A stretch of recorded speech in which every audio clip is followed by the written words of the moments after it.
जी हाँ दोस्तों, चीनी घटना के बाद भारतीय जनता पार्टी को लगा झटका। मणिपुर में भाजपा के 4 मंत्री और 5 विधायकों ने दिया इस्तीफा। मणिपुर में कांग्रेस बनाएगी सरकार। देश में भारतीय जनता पार्टी का पलटा पासा। दरअसल भारतीय जनता पार्टी सरकार को अब अपनी जुमलेबाजी भारी पड़ती हुई नजर आ रही है। भारत चीन की घटना के बाद अब भारतीय जनता पार्टी सरकार मुसीबत में आ चुकी है। दरअसल मणिपुर के उप मुख्यमंत्री जय कुमार सिंह समेत नेशनल पीपल्स पार्टी के मंत्रियों ने बुधवार को प्रदेश की भारतीय जनता पार्टी से इस्तीफा दे दिया। इसके अलावा 5 विधायकों ने भी भाजपा नीत सरकार से इस्तीफा दे दिया है। भाजपा के नेताओं, विधायकों, मंत्रियों के इस्तीफे से साफ हो चुका है कि अब भारतीय जनता पार्टी की देश में उल्टी गिनती शुरू हो चुकी है। देश की जनता और नेताओं ने जिस भरोसे से भाजपा का साथ दिया और वहीं भारतीय जनता उसी भरोसे को लगातार तोड़ रही है। और वहीं मोदी सरकार अपने 6 साल के कार्यकाल में लगातार नाकाम रही, जिस वजह से अब भारतीय जनता पार्टी के नेता ही पार्टी से इस्तीफा दे रहे हैं। इसके अलावा भाजपा के नेता आखिरकार पार्टी की हकीकत क्या है? भाजपा के विधायकों के इस्तीफे के बाद अब भाजपा की सरकार मणिपुर में गिरना तय है, क्योंकि आज कांग्रेस मणिपुर में सरकार बनाने का दावा पेश करेगी। कांग्रेस के पूर्व मुख्यमंत्री गवर्नर से मिलकर सरकार बनाने का दावा पेश करेंगे।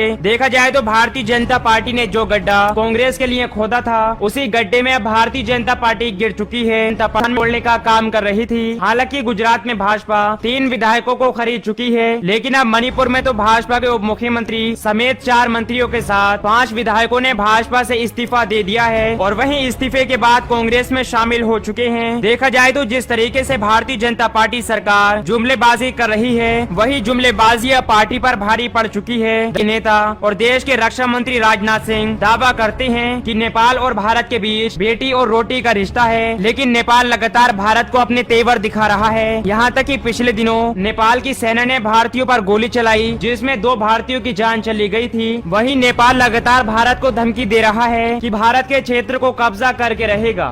भारत और नेपाल के बीच का जो रिश्ता है यह कोई सामान्य रिश्ता नहीं है। भारत और नेपाल के बीच का रिश्ता, तो मेरे बहनों भाइयों, यह रोटी और बेटी का हमारा यह रिश्ता है। दुनिया की कोई ताकत इस रिश्ते को तोड़ नहीं सकती है। यदि लिपू लेक से लेकर धारचूला तक यह रोड बनने के कारण यदि कोई गलतफहमी नेपाल के लोगों में यदि पैदा हुई है, तो मैं समझता हूं कि उसका समाधान हम लोग मिल बैठकर निकालेंगे। हम बातचीत के द्वारा उसका समाधान निकाल लेंगे। लेकिन मैं पूरे विश्वास के साथ कहना चाहता हूं, भारत में रहने वाले लोगों के मन में कभी भी नेपाल को लेकर किसी प्रकार की कटुता पैदा हो ही नहीं सकती है। इतना गहरा संबंध हमारे नेपाल के साथ है। हम मिल बैठकर इन सब सारी समस्याओं का समाधान करेंगे। लेकिन राजनाथ सिंह नेपाल के साथ रिश्तेदारी निभा रहे हैं, ये देश के साथ जुमलेबाजी नहीं है तो फिर क्या है? देखा जाए तो राजनाथ सिंह ऐसे ही बयान देकर देश की जनता को झांसा देने का काम कर रहे हैं। इसके अलावा अब भारत के 20 जवानों को चीन ने भी शहीद कर दिया है, लेकिन मोदी जी 48 घंटे इस मामले पर चुप्पी साधे रहे, जब विपक्ष के नेताओं ने मोदी सरकार को घेरा और देश के सामने आने की अपील की। उनको उनके परिवारों से छीना गया। चाइना ने हिंदुस्तान की जमीन छीनी है, हमारी जमीन हड़पी है। प्रधानमंत्री जी, आप चुप क्यों हैं? आप कहां छुप गए हैं? आप बाहर आइए।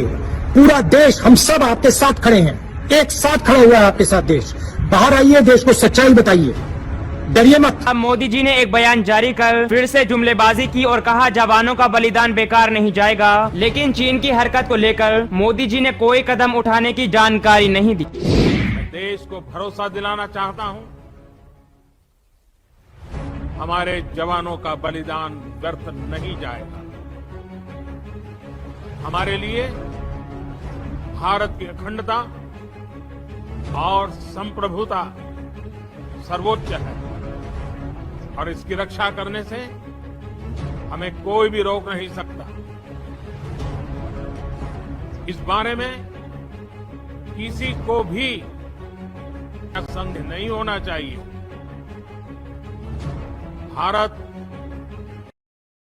शांति चाहता है, लेकिन भारत उकसाने पर हर हाल में यथोचित हर हाल में यथोचित जवाब देने में सक्षम है।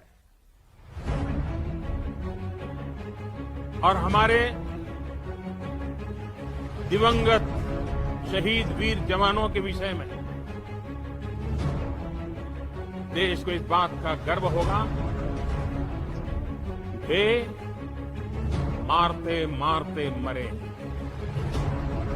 हालांकि अभी तक चीन की इस हरकत के बाद भारत सरकार की तरफ से कोई भी मुंहतोड़ जवाब नहीं दिया गया और वहीं इस मसले को बातचीत कर सुलझाने की कोशिश की जा रही है। देखा जाए तो पीएम मोदी लगातार चीनी मसले को लेकर अपनी चुप्पी साधे हुए बैठे हैं। हालांकि पीएम मोदी ने एक और बयान जारी किया। ये बयान चीन के खिलाफ नहीं बल्कि देश को आत्मनिर्भर बनाने के लिए कहा जा रहा है। जाए तो यही पीएम मोदी की जुमलेबाजी अब भारतीय जनता पार्टी सरकार पर भारी पड़ चुकी है। ऐसे में इस घटना के बाद अभी भी पीएम मोदी का दावा है कि भारत देश को आत्मनिर्भर बनना चाहिए, लेकिन मोदी सरकार आत्मनिर्भर बनाने के लिए ऐसी कोई भी ठोस योजना का ऐलान नहीं कर रही है ताकि देश आत्मनिर्भर बन सके और वहीं लगातार मोदी सरकार चीनी उत्पादों को बढ़ावा दे रही है।